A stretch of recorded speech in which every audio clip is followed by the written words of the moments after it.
Bienvenue à l'Église de la Moisson ce soir. C'est un privilège pour moi de rentrer chez vous, même si on ne peut pas être réunis ensemble physiquement en personne. Gloire à Dieu qu'on puisse avoir cette technologie qui nous permet de louer le Seigneur, ouvrir la parole de Dieu ensemble, prendre la communion ensemble. Fait que ce soir, c'est une réunion très spéciale. C'est le Vendredi Saint. C'est le moment qui a changé l'humanité. C'est le moment où ce que Dieu lui-même est descendu après 33 ans de vie sur cette terre, a donné sa vie pour toi, pour moi, pour qu'on puisse devenir des enfants de Dieu.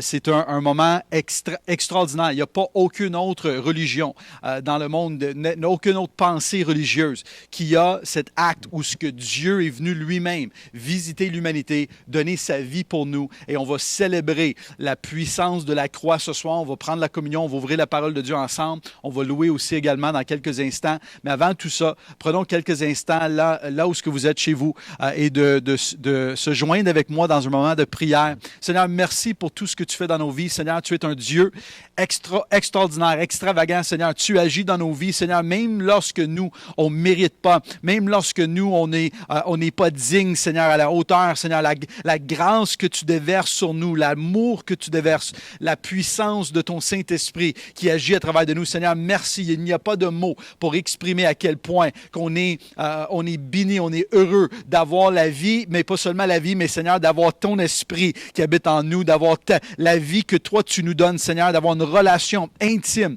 et personnelle avec toi. Et Seigneur, je prie que ce soir, durant le temps de louange, durant le temps d'adoration, qu'on puisse se rapprocher de toi. Je prie que chaque personne dans leur maison peut ressentir ta présence d'une façon tangible, d'une façon qu'ils n'ont peut-être jamais senti auparavant. Seigneur, que même si on passe des moments troublants, que tu ne nous délaisseras jamais. Tu es toujours présent avec nous, au milieu de nous. Et Seigneur, sois glorifié par tout ce que nous allons faire ce soir et aussi dimanche matin. Soyons avec ton Église, même si votre Église en ce moment, partout dans le monde, est dispersée dans les maisons un peu partout. Seigneur, utilise. Je prie que ce moment peut être un moment de restauration, un moment où ce que tu vas fortifier chaque croyant, fortifier la foi, fortifier la vision que chacun d'entre nous avons pour avancer ton royaume plus que jamais auparavant. Seigneur, merci parce que tu es un bon Père. Merci d'avoir donné ta vie pour nous à la croix.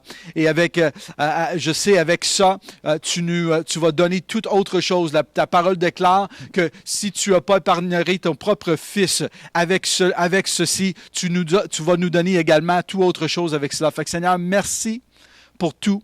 Seigneur, merci parce que tu es un bon Père. Et Seigneur, je prie dans ton saint nom que tu puisses agir parmi cette réunion ce soir dans la vie de chaque personne qui est en ligne avec nous ce soir. Dans le nom de Jésus, on prie. Amen. Amen. Soyons bénis. Prenons un moment de louange et d'adoration avec nous. On va aller dans différentes maisons, différentes maisons pour louer le Seigneur ensemble. Et après ça, on va revenir ici pour entrer dans la parole de Dieu ce soir. Qui brise le pouvoir du mal de la mort, qui aime un amour si puissant, si fort. C'est le roi de gloire, il est le roi des rois.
Oh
Alléluia.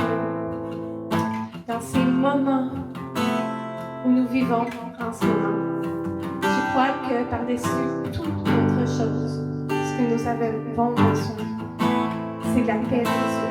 La paix qui nous entoure, qui nous console pour ceux qui sont tristes, qui nous restaure pour celui qui est brisé, qui nous redonne la paix pour celui peut-être qui a perdu son travail, qui s'inquiète pour un parent qui est proche et qui ne peut pas aller voir.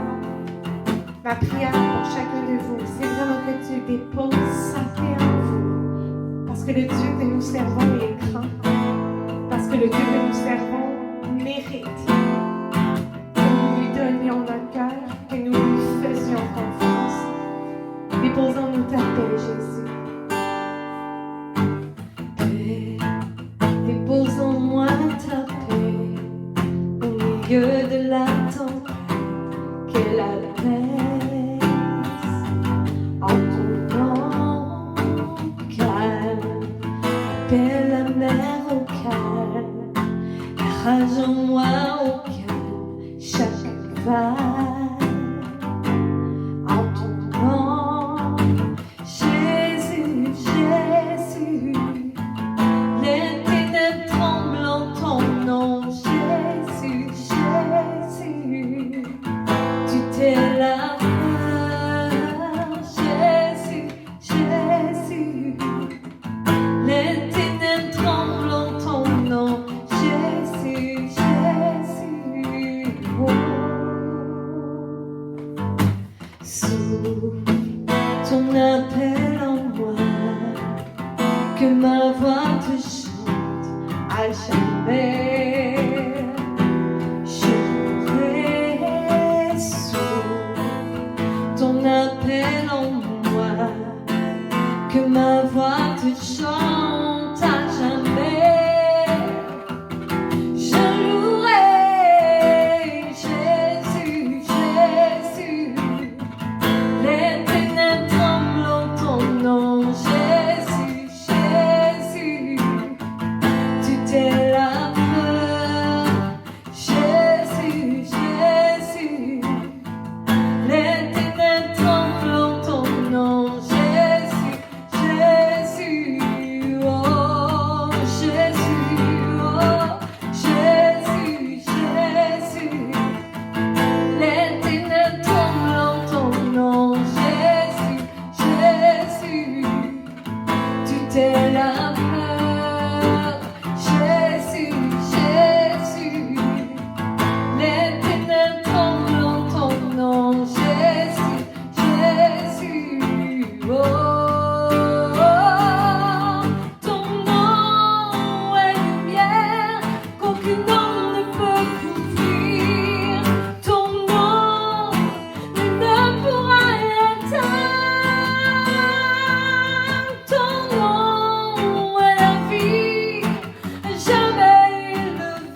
celui, Seigneur, qui est malade, peut-être, qui souffre dans son corps. Relève, Seigneur. Même si on ne comprend pas ce qui se passe, même si, Seigneur, ça nous dépasse, Seigneur, nous décidons de mettre notre confiance en toi, Seigneur, parce que nous servons le roi des rois, celui qui peut accomplir beaucoup plus, Seigneur, que ce qu'aucun homme pourrait accomplir, Jésus. Et Seigneur, on met notre confiance en toi, Seigneur, ce matin. Jésus, Jésus, tu fais trembler les ténèbres. Jésus, Jésus, tu t'es la peur. Jésus, Jésus, tu fais trembler les ténèbres. Jésus,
Car toute chose vient de toi, et toute chose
Merci à l'équipe de louange. J'espère que vous avez été bénis par ce moment de louange, d'adoration.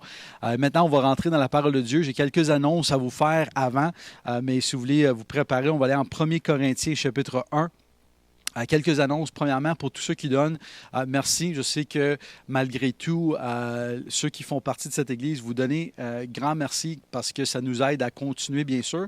Je voulais juste préciser, lorsque vous allez donner de Canada Helps, de préciser, lorsque vous faites vos dons, si vous utilisez l'onglet COVID-19, il faut que vous précisez dans le message c'est quoi votre don? Est-ce que votre don, c'est-tu votre dîme que vous êtes en train de donner, une offrande à l'Église?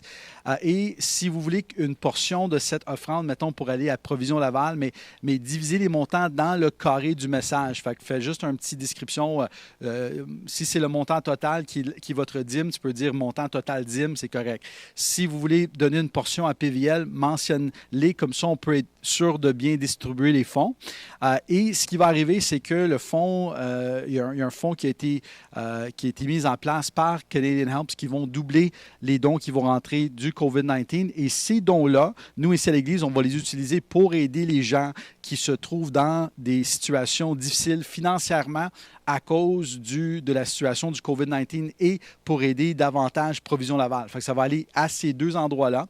Fait qu'on veut le mentionner. Si vous avez ou si vous êtes en train de vivre une situation très difficile à cause peut-être perte d'emploi, les deux personnes, côté gouvernement, vous avez une difficulté, quoi que ce soit, la situation que vous êtes en train de vivre. Peut-être vous êtes quelqu'un qui vient de l'extérieur, vous n'êtes pas encore citoyen ici, fait que vous n'avez pas le droit au chômage. Peut-être, il y a peut-être des raisons que vous se trouvez vraiment dans une mauvaise situation.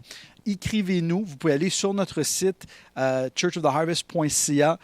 Tu peux nous écrire. Tu peux nous écrire même par Facebook, par Messenger ou sur notre site. Et votre nom, adresse, numéro de téléphone et décrivez-nous votre situation. Ce que vous vivez en ce moment, le pourquoi que vous avez besoin d'aide. À la fin du mois d'avril, dans 2 semaines, nous allons avoir notre rencontre du comité d'administration. On va passer à travers de les demandes. On va savoir aussi à ce moment-là le montant que nous avons disponible et on va aider certaines familles qui ont besoin d'aide et le restant va aller à aider Provision Laval. Fait que si vous avez besoin d'aide, situation très difficile à cause du COVID-19, écrivez-nous et ça va nous faire plaisir de vous aider d'une façon ou d'une autre avec les moyens que nous allons posséder à l'Église. Et pour tous ceux que vous êtes en moyen de donner, parce que pour vous, ça n'affecte pas grandement votre vie, on apprécie tous les dons, on apprécie le fait que vous restez avec nous en donnant et en recevant, et spécialement que c'est la fin de semaine de Pâques, c'est la fin de semaine où ce que Dieu a donné son mieux pour nous à la croix, nous on donne notre mieux à lui pour dire merci. Merci Seigneur pour ce que tu as fait pour nous. Donc, merci pour tous ceux qui donnent. Si vous avez besoin d'aide, écrivons-nous. Et aussi un rappel pour ceux qui donnent à travers de Canada Helps. Vous n'êtes pas obligé de donner par Canada Helps. Vous pouvez aussi faire un chèque, l'envoyer par la poste ici à l'Église. Si vous faites ce genre de... Si vous faites un chèque et vous nous l'envoyez par la poste, ça va être déposé seulement à la fin du mois d'avril parce que notre équipe qui fait les dîmes, les offrandes, ils vont juste venir une fois à la fin du mois d'avril pour éviter les déplacements qui ne sont pas nécessaires. Fait que ça se peut que ça ne soit pas déposé immédiatement. Fait que c'est correct. On veut aussi dire à tous ceux, je sais qu'il y avait à peu près une dizaine de personnes qui étaient inscrits pour se faire baptiser dans l'eau. On était supposé de le faire là durant le temps de Pâques. Bien sûr, à cause de l'événement, on le repousse au mois prochain en espérant que le mois prochain, on va être capable de se revoir. Et dans les prochaines semaines, moi, je vais appeler chaque personne qui était sur la liste personnellement pour parler avec vous, prier avec vous et aussi vous donner un peu d'instruction, malgré qu'on ne sait pas la date encore, juste pour vous encourager, prenez un peu de temps ensemble. Et aussi, si vous avez besoin d'aide, mais peut-être pas financier, peut-être vous êtes correct financièrement, mais vous avez besoin d'un soutien physique. Vous avez besoin de quelqu'un pour aller chercher de la nourriture pour vous. Peut-être vous êtes une personne âgée. On a eu quelques personnes qui nous ont écrit, des membres de notre Église, qui sont prêts à venir aider ou venir en aide à des gens qui auraient besoin d'un coup de main. Fait que si jamais il y a une urgence, quelque chose, écrivons-nous par info@churchoftheharvest.ca. D'ailleurs, le plus facile, c'est d'y aller sur notre site Internet. Il y a un lien qui s'appelle Contact et cliquez sur le lien et tu peux nous envoyer un message. Ça va aller directement à info@churchoftheharvest.ca ou tu peux nous écrire par Facebook ou tu peux nous appeler aussi à l'Église. Il y a le numéro de l'Église qui est sur notre site Internet. Fait appelez-nous, écrivons-nous si vous avez besoin de l'aide et on va faire notre possible, notre mieux de mobiliser les gens pour vous aider. Fait qu'on veut vraiment, comme Église, si vous êtes membre, si vous êtes partie de cette Église, que vous ne vous sentez pas seul, que vous avez une famille de gens qui t'aiment et on veut se supporter les uns les autres dans ce moment. On va rentrer dans la parole de Dieu, 1 Corinthiens chapitre 1, verset 18. 1 Corinthiens, chapitre 1, verset 18.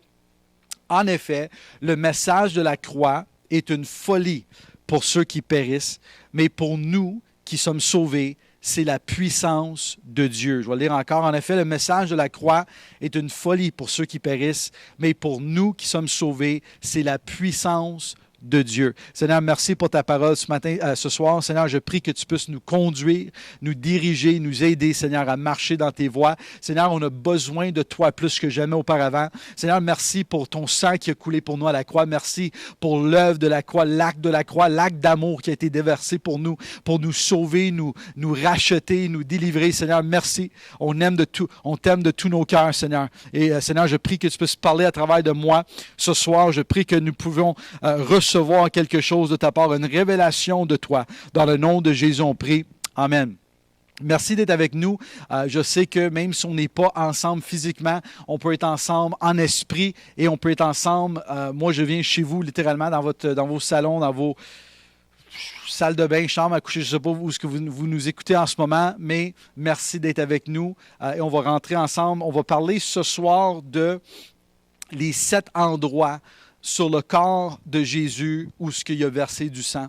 Il y a 7 places, il y a 7 endroits spécifiques sur son corps où ce que Jésus a saigné, a versé son sang pour nous.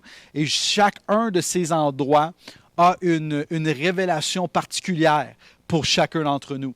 Premièrement, le numéro 7 dans la Bible, c'est un numéro assez spécial. C'est un numéro qui représente la divinité de Dieu, quelque chose qui est complété. Lorsque Dieu finit une œuvre, le numéro 7 est toujours utilisé comme un établissement de la finition de l'œuvre de Dieu. C'est pour ça d'ailleurs la création nous parle que le 7e jour de la création, ça a été complété. C'est pour ça que la Bible parle que dans les fins des temps, il va y avoir 7 ans de tribulation. Il y a toujours le 7 vient toujours représenter que Dieu est en train de compléter une œuvre, il y a un accomplissement qui se fait. Et il y a le numéro 3 aussi qui est important, qui représente la Trinité. Jésus qui était mort et ressuscité le 3e jour. Donc, le 3 et le 7, c'est des numéros que Dieu utilise qui ont une signification prophétique. Et il y avait 7 endroits sur le corps de Jésus, ce qui a saigné. On va regarder ensemble ce soir tous les 7 endroits pour regarder l'ampleur de ce que ça veut dire pour nous, mais aussi plus que juste regarder ces 7 endroits, il faut aussi comprendre que lorsque Jésus a donné sa vie pour nous à la croix, ce qu'il est en train de faire, c'est que Jésus est en train de nous racheter, de payer le prix. Quand l'homme a péché, quand Adam et Ève ont tombé dans un déobéissance de Dieu, il y avait une séparation entre l'homme et Dieu, et il y a eu une malédiction qui est rentrée dans la terre, sur la terre, dans l'univers, dans l'humanité, le péché, la maladie, la mort a rentré dans le monde, et que la Bible nous dit que Dieu a prévu, avant même la fondation du monde, que son Fils Jésus arrive pour payer le prix, pour payer le rançon, pour renverser, pour restaurer ce qui était perdu à cause de la malédiction, à cause du péché qui est rentré dans ce monde. Fait qu'à tous les 7 choses, tous les 7 endroits dans le corps de Jésus, nous allons voir la révélation de Dieu qui est en train de restaurer les différents aspects de la malédiction qui ont rentré dans le monde à cause du péché. La première se trouve en Luc, le livre de Luc, chapitre 22. Luc 22, on va lire à partir du verset 41 jusqu'au verset 44. La Bible nous dit, ici, c'est lorsque Jésus est en train de prier avant d'y aller à la croix sur la montagne des Oliviers. Puis, il s'éloigna d'eux à une distance d'environ un jet de pierre. Il se mit à genoux et priera en disant, « Père, si tu voulais éloigner de moi cette coupe, toutefois, que ça ne soit pas ma volonté qui se fasse, mais la tienne. » Verset 43, « Alors un ange lui apparut du ciel pour le fortifier. » Verset 44, « Saisi d'angoisse, Jésus priera avec plus d'insistance.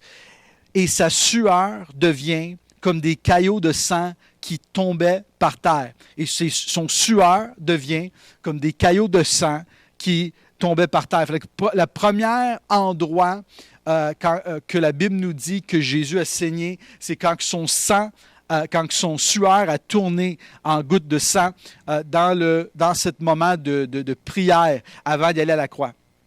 Et lorsqu'on compare ce que Jésus est en train de vivre ici à ce qui est arrivé en Genèse, la Bible nous a dit que lorsque Adam et Ève ont péché, une des choses que Dieu a dit en Genèse chapitre 3, verset 19, ça nous dit, c'est avec la sueur de ton visage que tu mangeras du pain. En voulant dire que l'homme va être obligé de suer physiquement pour être capable de recevoir ce qui était facile auparavant, ce qui était que Adam et Ève avaient un droit facile à être nourri. Il n'y avait pas besoin de travailler fort. Tout était pourvu facilement pour Dieu.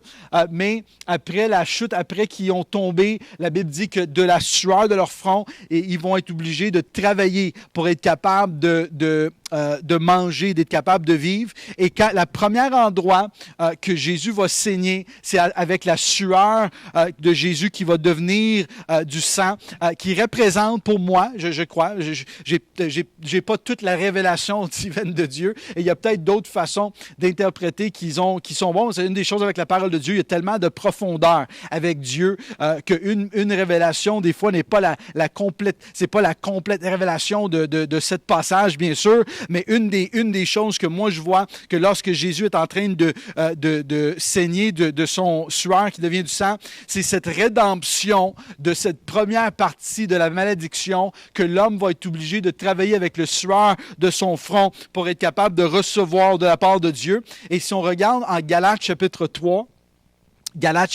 verset 13, je vous donne quelques instants pour y trouver. Galates chapitre 3, verset 13 qui nous dit: Christ nous a rachetés de la malédiction de la loi en devenant une malédiction pour nous, puisqu'il est écrit: tout homme pendu au bois est maudit. Et verset 14, c'est ainsi qu'en Christ, en Jésus-Christ, la bénédiction d'Abraham touche aussi les non-juifs et que nous recevons par la foi l'Esprit qui a été promis. Fait que je veux juste relire le verset 13. Christ nous a rachetés de la malédiction de la loi en devenant une malédiction pour nous, puisqu'il est écrit: tout homme pendu sur le bois est maudit.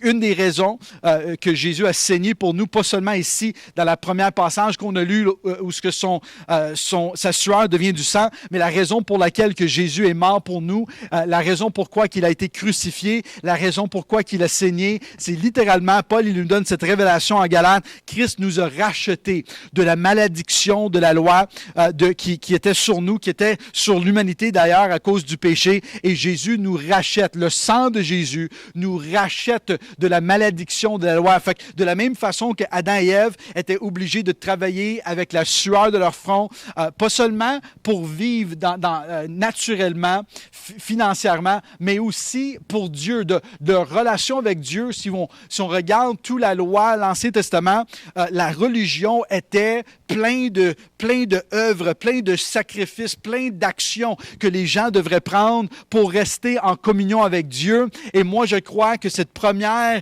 aspect où ce que Jésus va saigner représente que Jésus est en train de racheter l'aspect de la malédiction où ce que l'homme va être obligé de travailler pour mériter une bonne relation avec Dieu. On va être obligé de travailler avec des œuvres pour être capable d'être sauvé ou d'avoir une relation ou d'être en bonne dans un moment dans notre vie où ce qu'on peut être proche de Dieu, où ce qu'on peut être en règle avec Dieu. On n'est pas obligé de suivre nécessairement des lois comme qui étaient précises dans l'Ancien Testament, mais le sang de Jésus qui va être versé pour nous à la croix, mais aussi ici dans le texte qu'on vient de lire, le sang de Jésus nous rachète de la malédiction de la loi et ça nous permet de ne pas être obligé de travailler nous-mêmes pour mériter la grâce, pour mériter la salut, pour mériter l'œuvre de Dieu pour nous, mais nous n'avons rien à faire à part de croire et de mettre notre foi en Jésus-Christ, car Dieu a tant aimé le monde qu'il a donné son Fils unique que peu importe qui croit en lui ne périsseront pas, mais qui va avoir la vie éternelle. Fait que nous avons cette confiance, cette habilité de se rapprocher de Dieu et d'être rachetés de la malédiction de la loi. On n'est plus obligé de travailler avec la sueur de notre front pour mériter la grâce de Dieu, mais on peut l'avoir gratuitement à cause que Jésus a payé le prix pour moi et pour toi. Fait que toute la souffrance qui venait avec la loi, toute la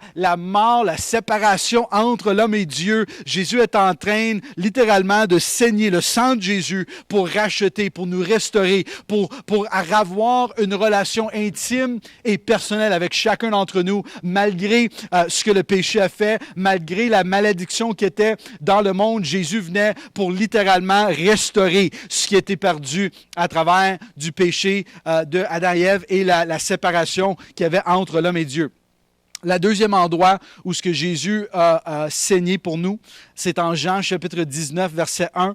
La Bible nous dit que alors Pilate ordonne de prendre Jésus et de le fouetter. Je sais que c'est une verset qui est très courte. Ça prend une fraction de seconde pour lire ce verset, mais en réalité, pour Jésus, c'était un moment de souffrance extraordinaire. Parce que la Bible nous le décrit pas ici, mais à cause de l'histoire et à cause des historiens, on sait que ce que les Romains ont fait à Jésus, c'est qu'ils ont attaché ses mains à un bout de bois et ils ont fouetté son dos. Les Romains utilisaient une fouette qui avait 9 languettes de cuir et sur chacun de ces languettes de cuir, il attachait des morceaux de verre ou des morceaux de métal ou des os des animaux et avec le but qu'à tous les fois qu'il fouettait le dos, ça arrachait littéralement le peau de Jésus qui était en train de se faire fouetter. Fait que le verset qu'on vient de lire, qui nous a pris une fraction de seconde de lire dans le confort de notre maison, pour Jésus, c'était un douleur extrêmement douloureux de voir, de se faire fouetter et que le peau de son dos se fait arracher. Et l'apôtre Pierre nous donne la révélation en 1 Pierre, chapitre 2, verset 24, de pourquoi que Jésus a saigné de son dos, pourquoi que ces blessures du dos étaient nécessaires. Verset 24 nous dit, 1 Pierre, chapitre 2, verset 24, « Lui qui a lui-même porté nos péchés dans son corps à la croix, afin que nous soyons libérés du péché, nous vivons pour la justice, et c'est par ces blessures que nous avons été guéris. Dans le King James, le New King James, ça dit « By his stripes we were healed ». Fait à cause de cet fouettement, les blessures sur son dos nous a produit la guérison. Fait que nous avons accès à Jésus, on a accès à travers du sang de Jésus, à pas seulement d'être la rédemption de la malédiction de la loi, mais ça inclut ici aussi le pardon, bien sûr, du péché. C'est la raison ultime que Jésus est allé à la croix, parce que même si tu es guéri physiquement, mais que tu meurs et que tu perds ton âme, la guérison ne sert à rien. Fait que la guérison n'est pas quelque chose qui est prioritaire pour Dieu. La priorité pour Dieu, c'est de racheter l'âme, c'est de sauver l'humanité, c'est que notre péché soit enlevé de nos vies. Mais ça ne veut pas dire que juste parce que Dieu voulait nous enlever le péché, qu'il n'était pas assez puissant aussi également, que le sang de Jésus ne pouvait pas nous guérir physiquement. Fait qu'on a cette promesse également que oui, il est mort pour nous sauver du péché, oui, il est mort pour nous racheter de la malédiction de la loi, mais aussi à cause de ses blessures, à cause du fouettement sur son dos, nous sommes guéris. Et nous avons le droit, comme enfants de Dieu, de mettre notre confiance en lui, de demander, de recevoir par la foi une guérison. Il y a une femme dans notre église qui avait un problème avec sa vue, avait des cataractes dans les deux yeux. Voilà un mois, j'étais en train de faire une réunion de leadership, ou voilà 2 mois, même maintenant, 2 mois, j'étais en train de faire une réunion de leadership. Et j'ai demandé s'il y avait des gens qui avaient des témoignages. Et cette dame, elle arrive en avant, elle commence à partager son témoignage avec moi et avec les autres leaders qui étaient là. Et qu'elle commence à dire à quel point que elle a pris le message de la foi, le message que Jésus est mort pour nous, oui, pour nous sauver, pour nous délivrer, pour nous transformer dans toutes les sphères de notre vie, mais ça inclut aussi la victoire sur la maladie. Et elle commence à prier, elle dit, Seigneur, guéris mes yeux. Et le soir, elle se lave le visage, puis elle dit, Seigneur, je prie que ton sang, la puissance de ton sang me guérit. Et elle se couche la nuit, elle se réveille le lendemain matin, elle part pour aller travailler, elle n'a pas besoin de mettre ses lunettes. Elle réalise à la fin de la journée, lorsque sa fille le voit en train de lire, elle dit, maman, comment ça tu ne portes pas tes lunettes? Puis c'était des lunettes très spéciales. Pour qu'elle puisse voir, Dieu l'a guéri complètement. Et là, juste avant qu'on était obligé d'arrêter de se voir à cause du virus. Je l'ai vu, je pense, 2 semaines avant qu'on était obligé de se voir. Et toujours, pas de lunettes, gloire à Dieu. Dieu m'a guéri. On sert un Dieu qui est capable de guérir ceux qui vont se rapprocher de lui. Et comme pasteur, j'ai vécu mon père qui est mort d'un tumeur au cerveau. Fait que souvent, les gens vont me poser la question, mais pourquoi que Dieu guérit un tel et pas un autre? Et honnêtement, je n'ai pas la réponse et je ne me prétends pas d'avoir la réponse de pourquoi que Dieu agit ici, Dieu agit pas de notre façon. Mais une des choses que j'ai appris, c'est John Bevere, un évangéliste aux États-Unis, qui avait dit ça récemment sur son page Facebook, et je l'ai apprécié. Il dit parfois on ne sait pas, on n'a pas la réponse pourquoi que Dieu n'a pas fait ou a fait certaines choses dans la vie des autres. Mais il dit, ce que j'ai appris, c'est de continuer à courir dans ma ligne, de continuer à chercher Dieu de tout mon cœur. Et si Dieu fait quelque chose pour quelqu'un qui est un témoignage, de prendre ce témoignage et de me réjouir et de dire si Dieu peut le faire pour elle ou pour lui, il peut le faire pour moi.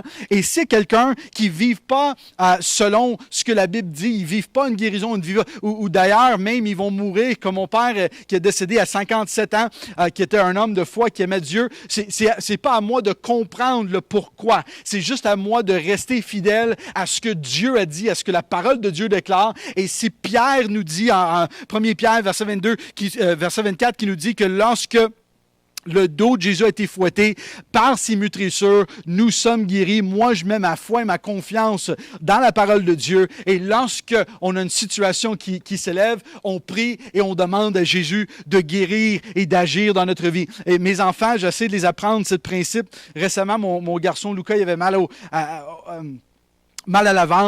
ventre, il ne voulait pas manger. Et là, il était sur le sofa, il était un peu en crise. Fait que j'ai dit, on va prier ensemble, on prie. Puis je veux apprendre à mes enfants qui peuvent demander à leur Père céleste pour voir Dieu agir dans leur vie. Quelques minutes plus tard, mon Lucas, il court un peu partout, plus mal au ventre, finit son souper, tout va bien. Fait que je veux que mes enfants, à un jeune âge, peuvent goûter de la bonté de Dieu. Je me rappelle quand j'avais peut-être 8 ou 9 ans, j'avais une infection à l'oreille. C'était un dimanche soir. On avait été à l'église. On est revenu à la maison. Puis mon oreille faisait tellement mal. Ça me causait littéralement, je pleurais. Ça me faisait mal. Et j'ai été voir mon père qui était couché sur le sofa. C'était après l'église. Il était en T-shirt, en short, en train d'écouter. Dans ces années-là, le dimanche soir, après l'église, il y avait America's Funniest Home Videos. On écoutait ça le soir. Mais là, je dis à mon père, j'ai dit, Père, j'aimerais ça que tu pries pour moi. Et fait qu'il se vire de bord sur le sofa, il met sa main sur moi, il commence à prier. Et là, je dis, non, arrête. J'ai dit, je veux que tu pries pour moi comme tu pries pour des gens à l'église. Parce que je le voyais prier pour des gens à l'église, puis il avait la foi, il priait avec passion. Et là, moi, j'étais là, il était fatigué, c'était le dimanche soir. Je ne sais pas s'il avait prêché ou pas, je ne me rappelle pas. Mais là, il met sa main, puis il commence à faire un petit prière religieux. Et quand j'ai dit ça, ça l'a un enfant de 9 ans qui dit, non, prie pas comme ça, prie de la vraie façon. Il se lève debout, il appelle ma mère, qui était dans la cuisine, qui vient. Et là, les deux prient pour moi et ont prié avec foi. Et pour la première fois dans ma vie, j'ai expérimenté la main de Dieu, la guérison. Tu vois, quand tu entends un message de quelqu'un d'autre, tu dis « Ah, blablabla ». Mais quand tu l'expérimentes toi-même, quand tu étais malade et quelqu'un a imposé les mains et que tu ressens la présence de Dieu qui te guérit, il n'y a rien qui peut te convaincre après que Dieu ne guérit pas. Fait que lorsque je prêche avec une certaine feu, un certain enthousiasme, c'est pas parce que je suis juste excité parce que c'est un message que quelqu'un a écrit dans un livre il y a 2000 ans. Moi, je l'ai vécu à 9 ans, je l'ai vécu après à 18 ans et je l'ai vécu à d'autres moments dans ma vie où ce que Dieu a touché ma vie, où ce que la présence de Dieu m'a guéri. Fait que lorsque la parole de Dieu nous dit en 1 Pierre, chapitre 2, verset 24, que par ses meurtrissures, nous sommes guéris ou nous avons la guérison, tu peux faire confiance à ton Père céleste de agir dans votre vie. Je vous encourage. Si vous êtes à la maison, si vous avez des problèmes dans votre corps physique, demandez avec foi. Et même si tu ne reçois pas immédiatement, de continuer à demander. Jésus qui dit, demande et continue. Ask and keep on asking. Demande et continue à demander jusqu'au temps que tu reçois tout ce que Dieu a pour toi. Amen. Si vous êtes d'accord avec ça, donnez un petit commentaire « Amen » sur le Facebook ou sur YouTube. Laissez-moi savoir que ce que je dis vous touche dans votre esprit. Et mon but, c'est pas de vous donner nécessairement toujours de l'information. C'est bon d'avoir l'information, la connaissance, mais si tu as que la connaissance, mais que tu n'as pas une preuve, une rencontre avec Dieu qui change ta vie, la connaissance en soi va être plus troublant que d'autres choses. Il faut avoir une relation avec Jésus. Jésus qui est plus important nécessairement de connaître chaque verset par cœur ou chaque aspect de la parole de Dieu, mais de connaître Dieu est beaucoup plus important. De connaître Jésus est beaucoup plus important. De connaître tout ce qui va arriver dans les fins des temps, tout ce qui va arriver dans... Mais il faut dire, Seigneur, agis dans ma vie. Si tu as un problème, tu as une situation que tu vis en ce moment, tu peux lui faire confiance. Il va agir dans votre vie. L'autre endroit où ce que Jésus a saigné pour nous se trouve dans le verset 2, Jean chapitre 19, verset 2. Et les soldats tressèrent une couronne d'épines qu'ils poussèrent sur sa tête. Fait que les soldats vont prendre une couronne d'épines et ils vont la planter dans la tête, sur le cerveau de Jésus, et du sang qui va commencer à couler. Et selon des livres que j'ai lus, il parlait que ces genres d'épines faisaient en sorte que le cerveau gonflait. Fait que c'était une douleur. Je ne peux pas imaginer à quel point ça soit douloureux, que Jésus a saigné de sa tête. Et là, on a cette révélation de l'apôtre Paul en 1 Corinthiens chapitre 2, verset 16, qui nous dit « En effet, qui a connu le pensée du Seigneur ?» Qui a connu le pensée du Seigneur et pourrait l'instruire. Or, nous avons le pensée de Christ. Paul, il parle ici de gens qui sont remplis du Saint-Esprit. Il parle de lui, il parle aussi de d'autres qui sont remplis de la présence de Dieu. Il dit, nous avons accès à la pensée de Christ. Pourquoi? Parce que Jésus a saigné. Le sang de Jésus a saigné dans sa tête, qui représente que Dieu nous rachetait de la malédiction qui était prise dans les pensées de l'homme. Nous pouvons avoir accès aux pensées de Christ. Et d'ailleurs, ça veut dire aussi que tu peux avoir la liberté dans vos pensées. L'apôtre Paul qui dit autrement, qui dit aussi qu'on peut prendre autorité sur toute pensée qui s'élève, qui contredisent le pensée de Christ, et on a le pouvoir de les prendre et de les chasser parce que Jésus a saigné dans cette partie de son corps pour nous donner le pouvoir de racheter nos pensées. Fait que si vous m'écoutez ce soir et vous avez des problèmes dans vos pensées, peut-être c'est émotionnellement, peut-être c'est la dépression, une anxiété qui te touche à tous les jours, vous avez le pouvoir. Le sang de Jésus est plus puissant que l'anxiété. Le sang de Jésus est plus puissant que la dépression. Et tu, comme croyant, tu peux dire, Seigneur, j'ai besoin de ta joie, j'ai besoin de ta paix. Et tu peux lui demander avec foi et tu peux recevoir de la part de Dieu parce que tu es un enfant de Dieu et Jésus est mort, qui a donné sa vie justement pour nous racheter de la malédiction de la loi et du péché. Quatrième endroit où ce que Jésus a saigné pour nous, Matthieu chapitre 26, verset 67 nous dit, là-dessus, il le crachait au visage et le frappait au coup de poing. Certaines lui donnant des glyphes en disant, Christ, prophétise-nous qui te frappe. Fait que là, Jésus est en train de se faire frapper dans son visage, des coups de poing, des claques, et les gens qui moquent de lui. Et en Ésaïe chapitre 50, vous n'êtes pas obligé de tourner, mais Ésaïe chapitre 54, verset 6, en donnant une prophétie de ce que Jésus allait vivre, Ésaïe nous dit que aussi également qu'ils vont arracher la barbe de son visage. Fait qu'en plus de recevoir des coups de poing, les gens vont aussi arracher la barbe de la visage de Jésus. Fait que Jésus va saigner le quatrième endroit, son visage. Le visage représente direction. À toutes les fois que tu marches toujours dans la direction que ton visage voit parce que tes yeux pour voir. Fait que ça représente vision, ça représente direction. Jésus a saigné dans son visage littéralement pour que tu puisses avoir une nouvelle vision, une nouvelle direction, de savoir que Dieu va te diriger dans votre vie. La Bible nous fait cette promesse que les pas d'un homme juste sont conduits par le Seigneur. Fait que nous pouvons avoir confiance que Dieu nous conduit, qui nous dirige, qui nous donne une révélation fraîche de qui qu'il est dans notre vie et que nous marchons pas dans la noirceur, mais nous pouvons marcher dans la vie, dans la lumière et dans la victoire parce que Jésus a saigné. Le sang de Jésus a pourvu la direction de Dieu, une vision de Dieu pour nous, qu'on puisse avoir confiance qu'il est avec nous à tous les jours de nos vies. Dites Amen, tapez Amen si vous êtes d'accord. Si vous n'êtes pas d'accord, Il y a d'autres prédicateurs à écouter, je ne suis pas le seul. Fait que trouve-en une qui parle plus comme vous voulez.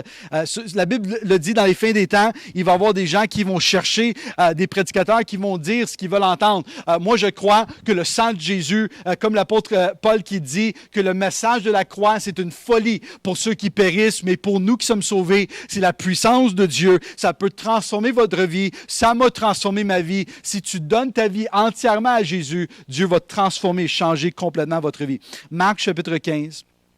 Les 2 prochains endroits que Jésus a saigné pour nous à la croix, c'est les mains et les pieds lorsqu'il a été crucifié. Marc chapitre 15, verset 24 nous dit, « Ils le crucifièrent, puis ils partageaient ses vêtements en tirant un sort pour voir ce que chacun aurait. » C'était 9 heures du matin quand il l'a crucifié.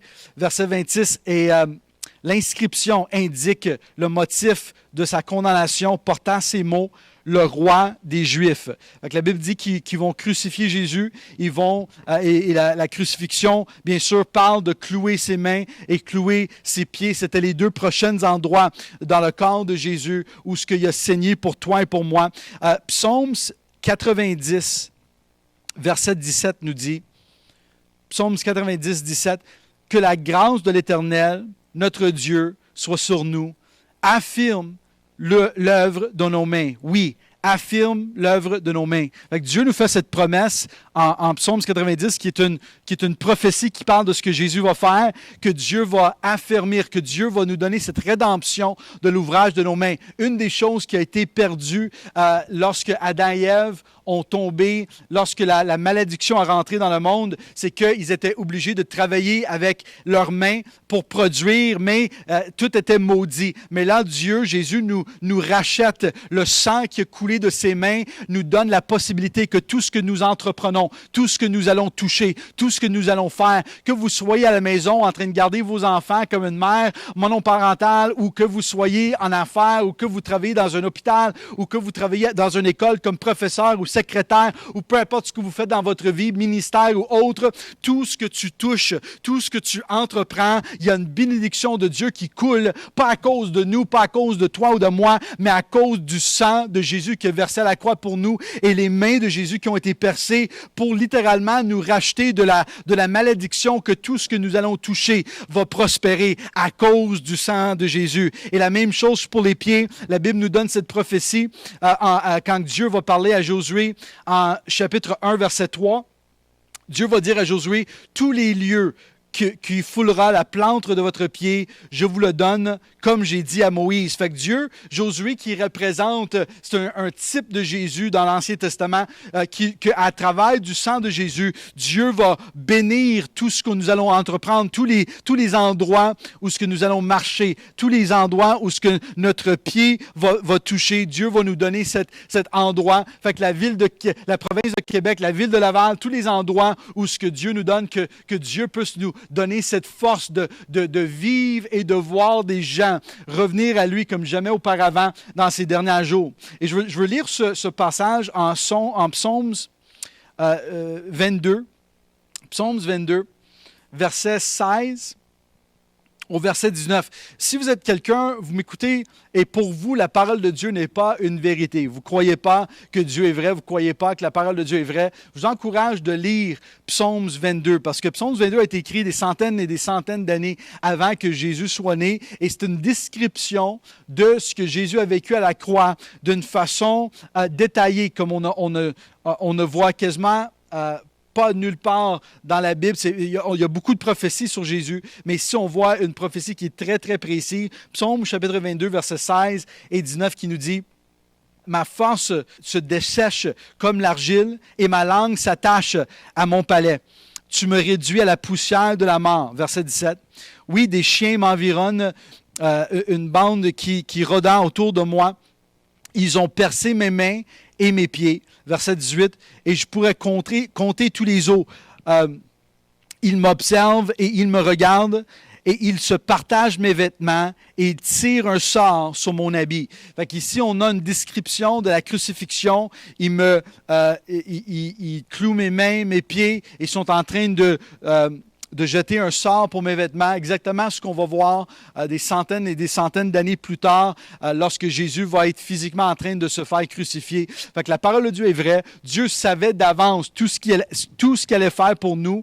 Et la croix était la façon que Dieu avait prévu d'avance pour racheter l'humanité, pour sauver l'humanité et pour nous restaurer à lui, pour qu'on puisse avoir une relation intime et personnelle avec lui. Et dernier endroit dans le corps de Jésus où ce qui a saigné pour nous, Jean chapitre 19, verset 34 nous dit que mais un des soldats va lui transpercer le côté avec une lance et aussitôt, en sortant du sang et de l'eau. Ici, on parle d'un soldat romain qui va percer le côté de Jésus entre les côtes de Jésus, qui va rentrer dans son cœur, et son cœur qui va être percé, le sang et de l'eau qui va couler au même moment. Et une des choses que Jésus a dit lorsqu'il a commencé son ministère, lorsqu'il était dans sa propre ville natale, et il a pris le livre d'Ésaïe, il a lu les promesses ou la prophétie d'Ésaïe de Jésus, de ce qu'il allait faire. Une des promesses que Jésus va dire, une des choses que je suis venu de faire, c'est de guérir des cœurs brisés. Et moi, je veux terminer avec ça ce soir. Si vous avez un cœur brisé, peut-être vous avez vécu des situations dans le passé, peut-être vous avez vécu un divorce, peut-être vous avez vécu une situation que même maintenant, même des années plus tard, vous porte un fardeau, une tristesse dans votre cœur.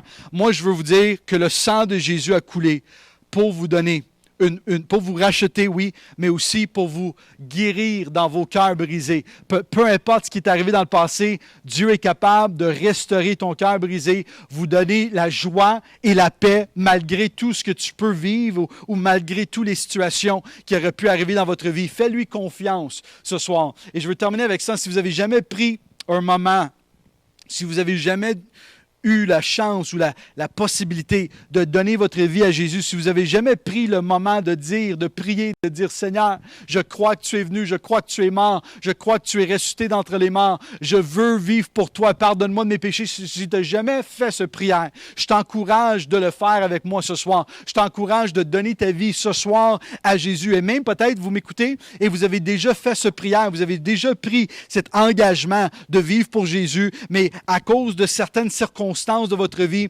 vous avez tranquillement ou même drastiquement, vous êtes éloigné de les choses de Dieu. Ce soir, prions avec moi. La parole de Dieu déclare que si tu confesses de ta bouche et si tu crois dans ton cœur que Jésus est venu, qui est ressuscité d'entre les morts, tu seras sauvé. Fait qu'on va prendre un instant, on va prier. Prions avec moi. Dire ce prière. Seigneur Jésus, merci d'avoir été à la croix pour moi. Merci d'avoir donné ta vie pour moi à la croix. Seigneur Jésus, pardonne-moi de tous vos péchés. Pardonne-moi de tous mes péchés que j'ai faits, toutes les choses que j'ai faites dans ma vie qui m'ont séparé de toi, Seigneur. Pardonne-moi. Et Seigneur, je veux devenir ton enfant. Je veux marcher pour toi. Je veux vivre pour toi. Je veux être un enfant de toi, Seigneur, et je veux avoir ton Saint-Esprit qui habite à l'intérieur de moi pour me conduire, pour me diriger dans ma vie. Dans le nom de Jésus, je prie. Amen. Si vous avez prié cette prière, je te souhaite le bienvenu parce que tu viens de prendre la meilleure décision que tu pourrais jamais prendre, de rentrer dans la famille de Dieu. Tu peux faire confiance au Seigneur, peu importe les choses dans votre vie, peu importe les situations dans votre vie qui peuvent essayer de t'éloigner de Dieu ou même de détruire votre vie. Le sang de Jésus est beaucoup plus puissant que toutes ces choses-là qui peuvent affecter votre vie. Et en terminant ce soir, j'aimerais ça qu'on puisse prendre la communion ensemble. Fait que si vous avez vos choses, vas-y prendre. Si vous avez maison du pain, un peu de jus, prenons-le. Même si vous n'avez pas de jus, vous avez d'autres choses. Prenez ce que vous avez. De toute façon, c'est un symbole de. Ce n'est pas nécessairement d'avoir absolument du jus de raisin. On s'entend que si vous avez du jus de raisin, c'est mieux. Mais prenons ce que vous avez, puis on va prendre la communion ensemble. J'aimerais ça vous lire un passage d'Écriture que souvent, on le lit très, très rarement. D'ailleurs, je ne l'ai jamais entendu. Moi, je ne l'ai jamais lu quand on faisait la communion, ni aucun pasteur dans aucune église que j'ai assisté dans ma vie. Mais en Jean chapitre 6, verset 53, je ne dis pas que c'est un passage qu'on n'a jamais lu dans les églises. Je dis juste que lorsqu'on prend de la communion, souvent, on ne le lit pas celui-là. On va lire ce que Paul dit en 1 Corinthiens, chapitre 11, Jean, chapitre 6, verset 53, Jésus qui parle. Et ça dit, Jésus leur dit, « En vérité, je vous le dis, si vous ne mangez pas le corps du Fils de l'homme et si vous ne buvez pas son sang, vous n'avez pas la vie en vous-même. Celui qui mange mon corps et qui boit mon sang a la vie éternelle. Et moi, je le ressusciterai le dernier jour. En effet, mon corps est vraiment une nourriture et mon sang est vraiment un boisson. Celui qui mange mon corps et qui boit mon sang demeure en moi et moi, je demeure en lui. Tout comme le Père qui est vivant m'a envoyé et que je vis grâce au Père, ainsi celui qui mange vivra grâce à moi. Voilà comment est le pain descendu du ciel. Il n'est pas comme la manne que vos ancêtres ont mangée et qui sont morts, mais celui qui mange de ce pain vivra éternellement. Et en verset 66, dans le même chapitre, si vous descendez quelques versets, ça nous dit que de ce moment, beaucoup de ses disciples se retirent et arrêtent de marcher avec lui. Beaucoup des disciples, à cause de ce que Jésus a dit, ont arrêté de suivre Jésus. Pourquoi?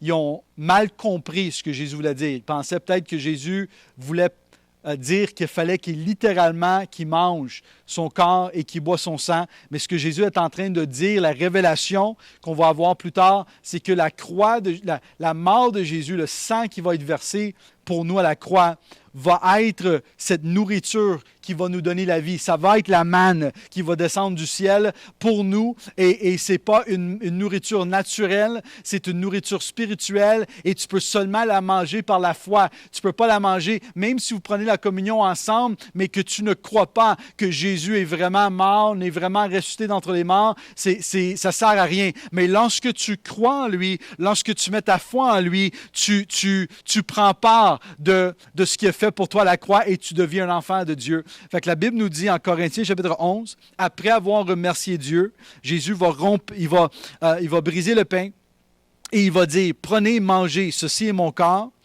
qui est rompu pour vous, faites ceci en souvenir de moi. Nous allons manger ensemble ce soir.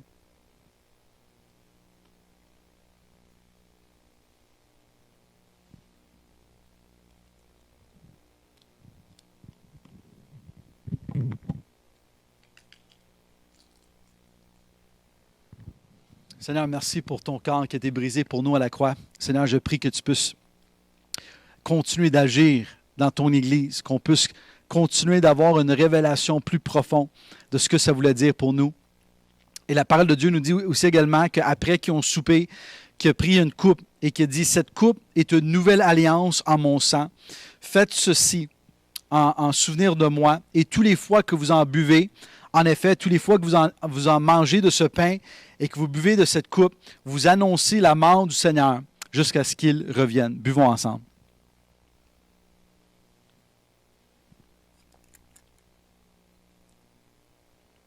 Alléluia. Seigneur, merci. Merci pour ton sang qui a coulé pour nous à la croix. Merci parce que tu es un Dieu extraordinaire, un Dieu formidable. Tu es un Père qui aime ses enfants. Et Seigneur, je prie que le message de ce soir, la puissance de ton sang, peut rentrer profondément dans nos cœurs, qu'on peut saisir à quel point que tu nous as aimés, que même lorsque nous, on était loin de toi, tu as donné ta vie pour nous racheter, pour nous sauver, pour nous avoir comme tes enfants.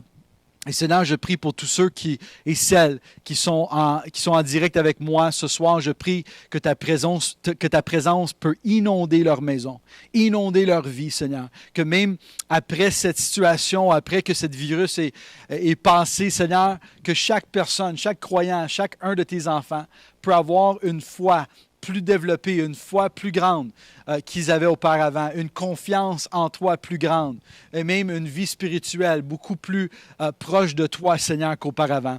Dans le nom précieux de Jésus, merci, Seigneur, pour tout ce que tu fais dans nos vies. Dans le nom de Jésus, on prie. Et toute l'Église dit Amen. Amen. Merci d'être avec nous.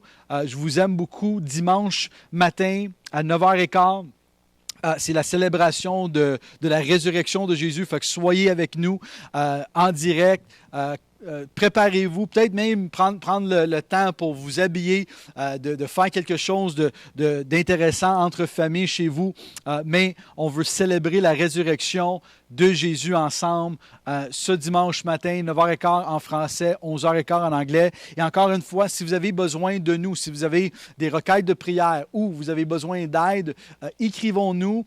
Tu peux le faire par notre site, par Facebook. Écris-nous en message privé et on va répondre à vos besoins le mieux qu'on peut parce qu'on veut rester en contact avec vous malgré la distance que nous avons en ce moment. Soyons bénis, marchez avec Dieu, restez proche de lui, en profitez de ce moment où ce que tout le pays, pas seulement notre pays, mais le monde entier est au ralenti pour se rapprocher davantage de Dieu. Je t'aime, sois béni, à dimanche matin.